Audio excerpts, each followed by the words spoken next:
Well, good day, everybody. Today, my guest on Business Spotlight is David Maguire from BNRG. David, you're very welcome. Thanks very much, Tom. Great to be here. Well, fantastic. Well, tell our audience here who you are, what do you do, and how long have you been doing it? So I'm David Maguire, CEO and founder of the B Energy Group. So we are a vertically integrated solar developer or independent power producer. So we develop, construct, and own and operate large-scale solar plants across the globe. Okay, so to break it down for our listeners, who would your ideal target customers be? So typically, after we develop out and build the projects, we sell electrons. We sell the electricity to utilities and sometimes corporates. So they're the folks that buy the electricity off us. And we usually hold those assets in a portfolio for a number of years and eventually sell them on to pension funds typically. Okay, and how do you then get these lands or get these areas? I presume you've got to start at the very beginning. There's a journey involved. We do, and we're very, I guess we've been at this for 18 years now. So we are, I guess, veterans in what is a relatively young industry. We were kind of around when the industry started. We were initially laughed at because folks thought that solar would never be scalable. Well, to that point, solar today, certainly according to Bloomberg, in the last 3 years in a row, accounts for 50% of all new electricity generation that's come online globally every year for the last 3 years.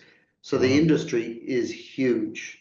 And the growth curve has been exponential. To give you a sense of that growth curve, the first project we built would have cost 5.8, 5.9 million a megawatt, almost 6 million a megawatt. Today, we're building projects for 500,000 a megawatt. Wow. And that's in a relatively short space of time. So I guess for us, in terms of how we grow that business, we're in multiple markets. So we're in the US, Canada, Ireland, the UK, and Australia at the moment. They're our core markets. But we've developed in numerous jurisdictions across the globe prior to the recent last 3 years.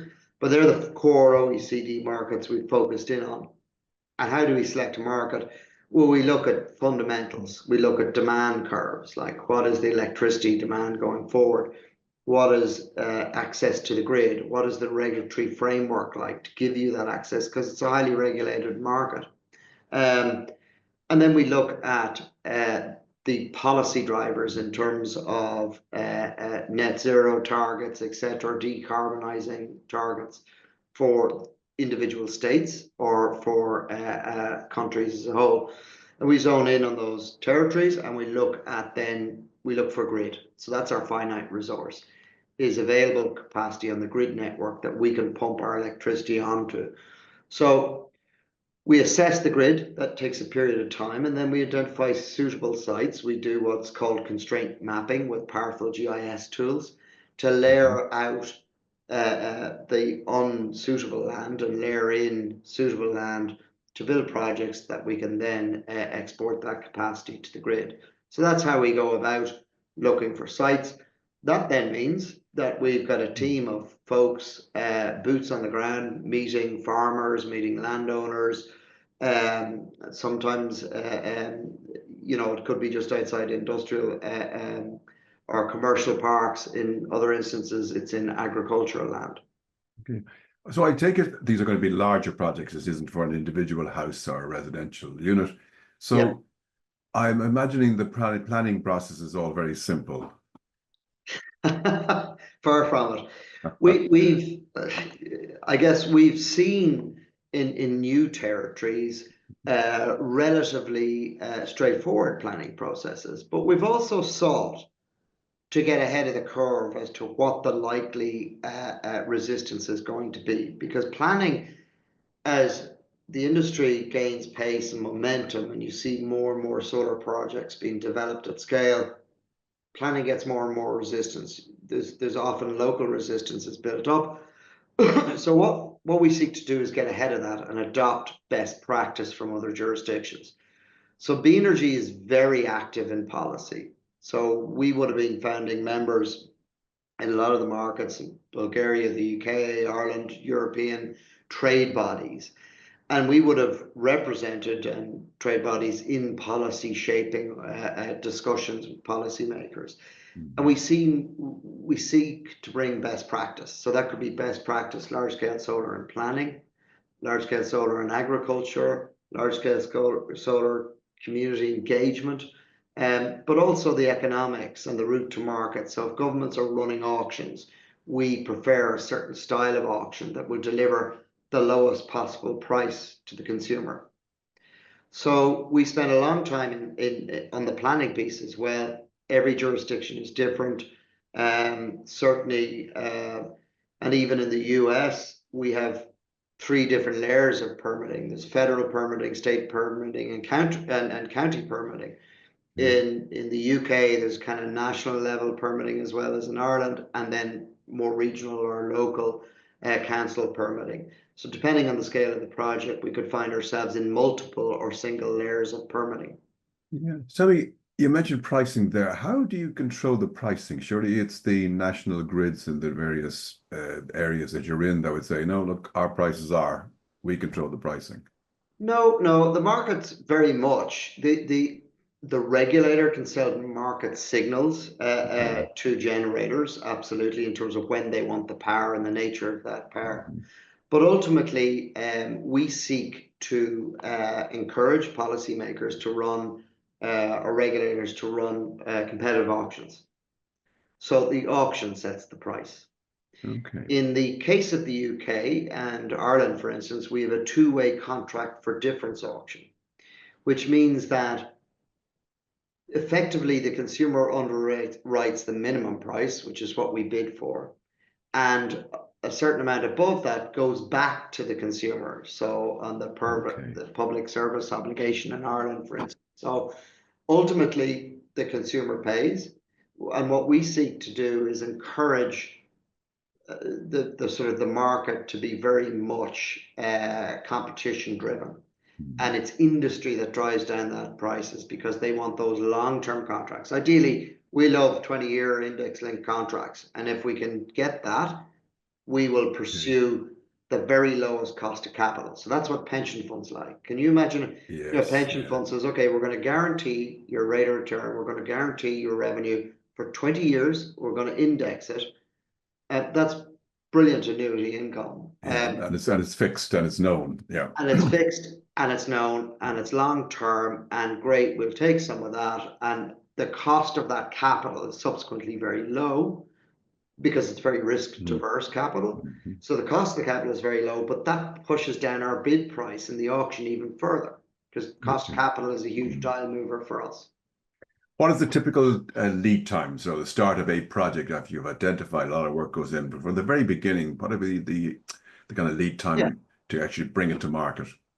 Depending on the scale of the project. Yeah, So some of our smaller kind of 5 megawatt projects, it could be 1 to 3 years. So right. in the young markets, like we're very active in Canada at the moment, we'll have projects through planning and grid within a year. In the UK, that's longer. It can be 3 years. And for the larger scale projects, it's anything from 3 years to 7 years in the planning process. And the larger projects can run into the millions in terms of development cost and grid Yes. cost. Smaller projects, hundreds of thousands. Wow. That's So there's development risk. so a lot of financing. So that might keep you awake a little bit longer at night time. I sleep very well. I think one of the reasons that we've been successful is that we've been in multiple jurisdictions at any one time. So once we have a certain cadence of activity, with so many projects in development, so many projects that are in construction, so many projects that are operational. So even though the revenue, I guess, is very lumpy from the development side of the business, and you're waiting many years for that to come good, you have a lot more to be getting on with and other revenue streams from other projects and Yeah. jurisdictions. So tell me, everything sounds very positive at the moment. What is a memorable hurdle that you might have passed in the last 18 years? So I think there's been a few, right? So Mhm. we call this industry the solar coaster, not Okay. for good I like reason. that. Yeah, I like You, that. lots of ups and downs and swings and roundabouts, right? It is a very unusual industry in that we are developing at a, on a cost trajectory that's constantly going down. Now, there's lots of peaks and troughs in that, but it's trending down in the long term. We have historically had historically low cost of capital. So a few years ago, it was very low single digits on the cost of our debt. The cost of the equity in terms of the pension funds or the listed yield codes buying into those assets that we build out is also in low single digits. So we've been faced more recently through COVID, I guess, with real challenges in terms of supply chain, couldn't get the equipment, prices going up, inflation, the cost of labor going up, and yet the cost of capital constantly rising. So meantime, we're bidding in auctions for assets that we're going to build out in 2 years' time with rising prices across the board. And it's very challenging to make those projects work if your power purchase agreement isn't index linked. If you haven't projected what your construction cost, your labor cost, your supply chain cost is going to be in 18 months' time or a year's time when you go to construct. So that's been extraordinarily challenging. I think it's a first for our industry, but we have managed to navigate that reasonably well. And we're certainly still in business, but that's been quite a challenge. Yes, we've faced lots of challenges with various trade barriers as well. That's a huge issue for our industry. One example of the impact of that is that it costs us on average, $1.2 to $1.3 million a megawatt to build a unit in the US, as where it's $500,000 or 600,000 in Europe. Wow. And that's largely driven by trade barriers. Wow. So that's because the you're impact. not, yeah. Okay. And ultimately, it's unfortunate because it's the consumer that pays. We pass that price. Sure, we cash flow it, but we pass the price on in the auction. Well, it's like everything's going up, the price of a pint, petrol, everything else, energy, Yes. and all these things. So tell me a couple of questions here. First of all, obviously on your Sure. journey, you've had to build a great team along the way. Do I take it you've got people away from it? Are they all based in Ireland, or are they all spread across the globe? So we've got 50 people on the team. It's a Wow. pretty tight team. We have about 25 in Dublin. We have about 15 in Portland office in Maine, and then we've got an office as well with 5 in Melbourne, and we've got a couple of remote workers in the US as well, and the UK. Fantastic. So tell me, where do you see your industry then, say, in 10 years' time? So solar is the dominant form of new electricity generating coming on line. It will become the dominant form of generation in the world, coupled with batteries. So a big challenge for solar and indeed wind. And funnily enough, we're starting to see this challenge in what we would call firm power generators like nuclear. We've seen, France go through a period of drought, shut down loads of nuclear. We've seen hydro stations across Canada pare back their generation because of drought as well. So climate change is having a huge impact on actual electricity generation from renewables. But coupled with batteries, and if we look at the cost trajectory of solar and the technology trajectory of solar as well, and we look at batteries, they're very similar. So for instance, in the last 18 months, we've seen the cost of lithium-ion grid scale batteries go down by 40%. Oh, wow.